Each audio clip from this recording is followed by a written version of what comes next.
Hey everybody, so I just wanted to show you what I believe is to be an effective way to do warm-ups or bell ringers at the beginning of your class.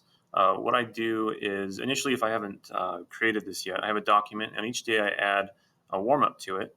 And the document I push out to the students on the first day of, say, a new chapter and say, this is the document with all of your warm-ups on it.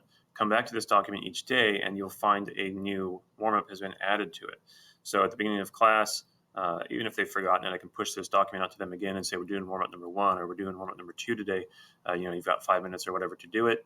And then pretty much I'll always go over it as well when I'm done. So even if it's just questions or, verb conjugations or whatever it is, we'll give them time to do it in class and then we'll go over it. I'll have volunteers, to participate, get participation points, give me their answers. And then they don't turn it in, their document, until the very end of the unit.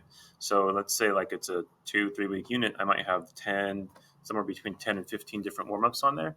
And they'll share their document with me, and then I'll check for either completion or accuracy or maybe a combination of the two and award them, usually just give them 1 point for completing each activity. And this works out too, because if students are, 5-10 minutes late to class, you don't have to stop what you're doing and then go back and say, okay, here's the document, this is what we're doing. You can just tell them, we just did warm-up number 2, do it after class, and then they can get themselves caught up. And same with kids that are absent, they can still just jump on that document and do it at any time.